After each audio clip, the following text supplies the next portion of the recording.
Hello, property investors. Welcome back to another session with us.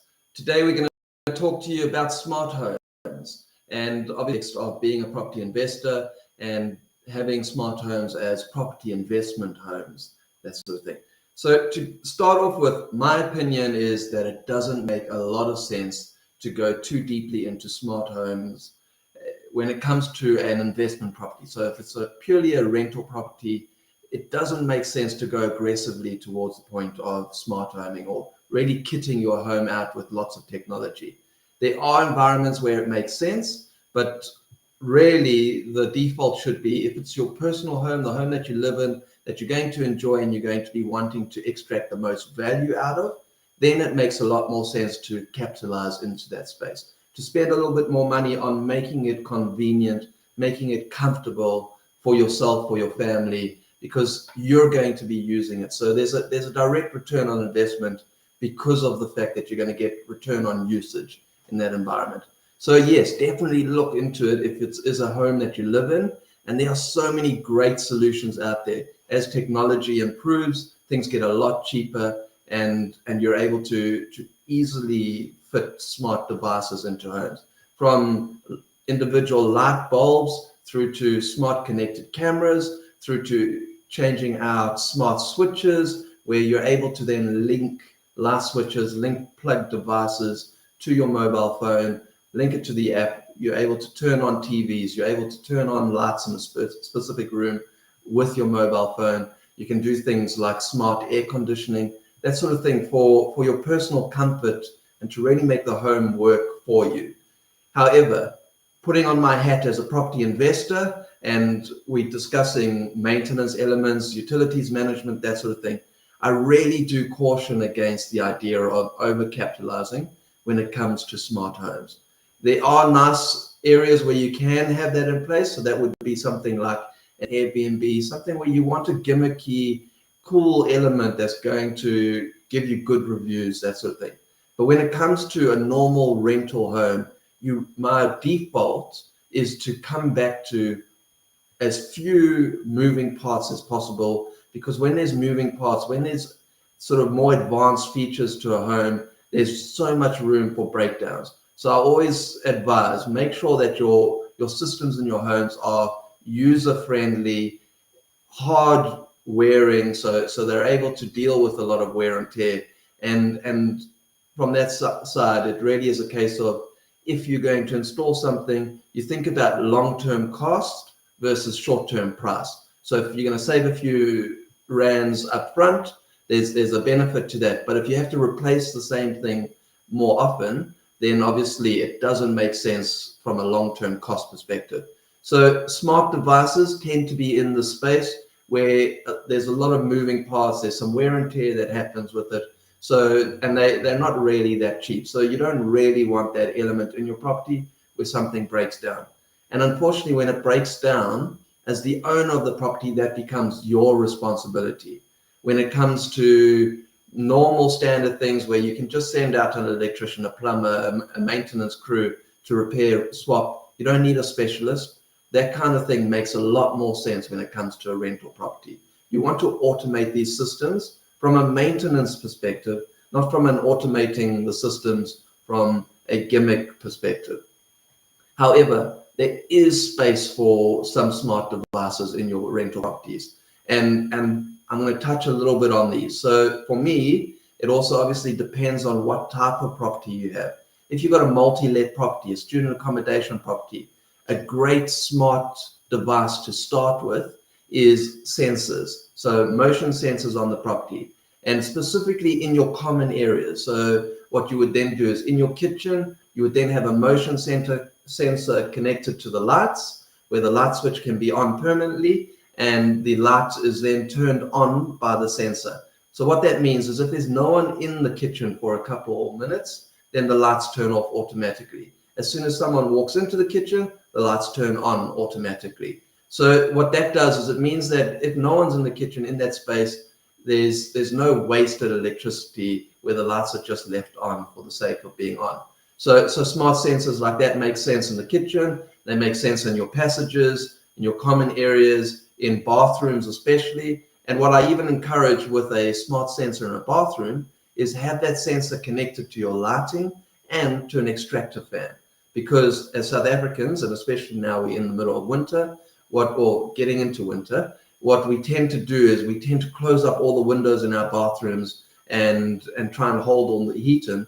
Unfortunately, the result of that is the humidity, that condensation stays inside the room. So if you can connect a smart sensor or a motion sensor to the lighting in the bathroom, and at the same time, the extraction fan turns on. That means that someone walks into that bathroom, immediately there's some ventilation, forced ventilation that's happening.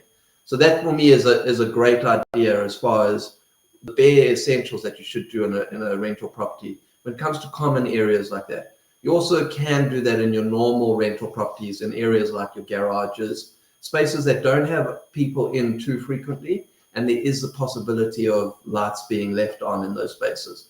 Okay, and then likewise, just having motion sensors on the outsides of your property raises the security element of the property. So if there's someone prowling in the garden, if a motion sensor picks up that movement, the lights come on, it just reduces the threat potential on the property. And it's good for making your tenants feel a lot more comfortable and secure.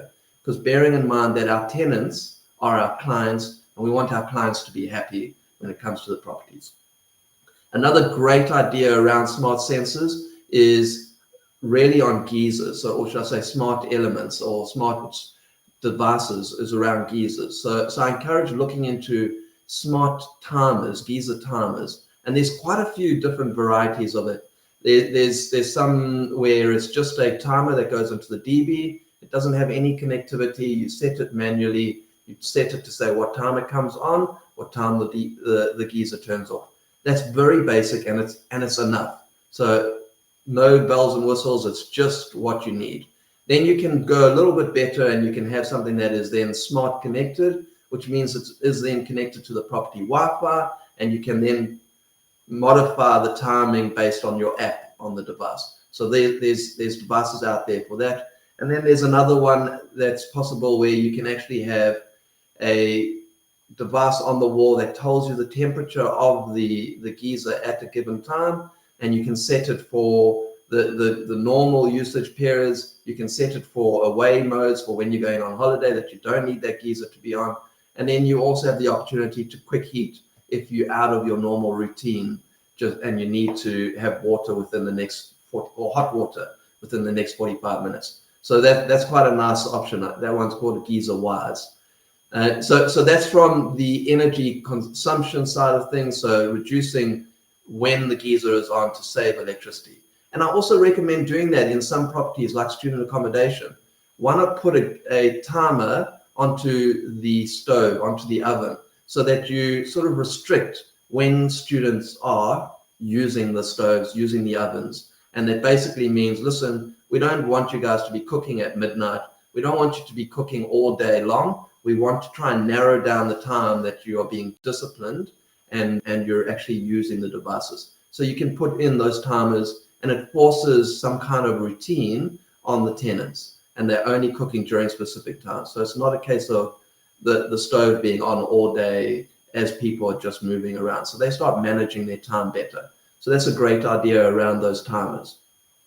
And another great solution is what they call a water detector device. And what's nice about that is you can put that into the tray underneath your geyser. So the geysers are normally in the ceiling. Underneath the geyser, by compliance standards, there needs to be a tray, a drip tray that catches any water. So if the geyser bursts, the water then pools in the drip tray.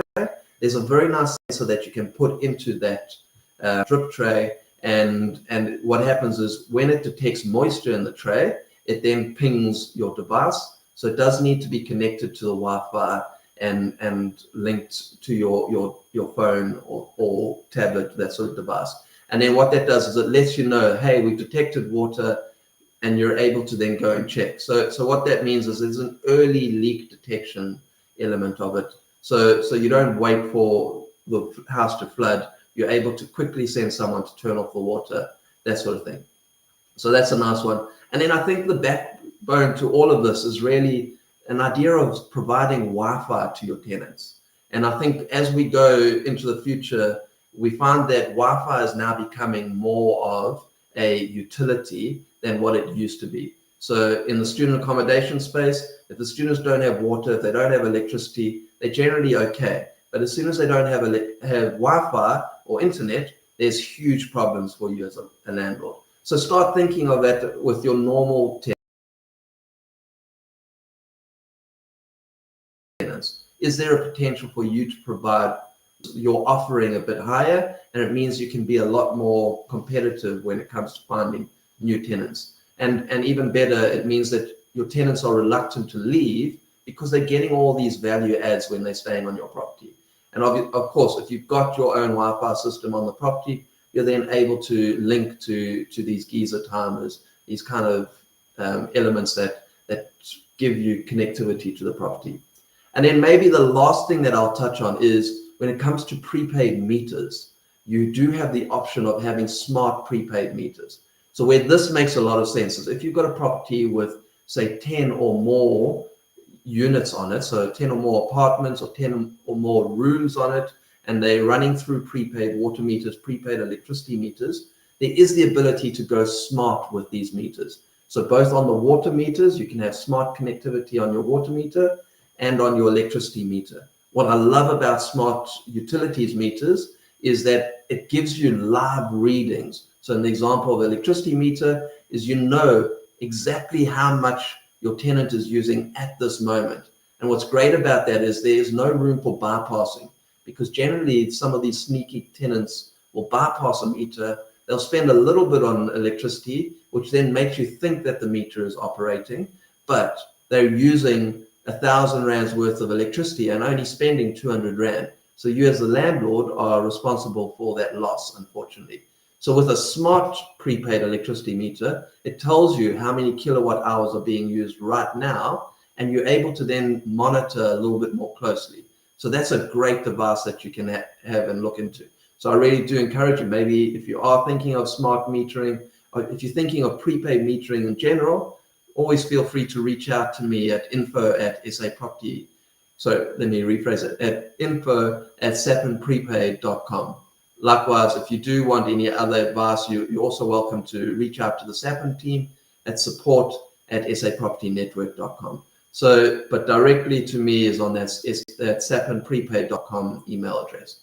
Thank you very much for joining us, and we'll see you at the next one.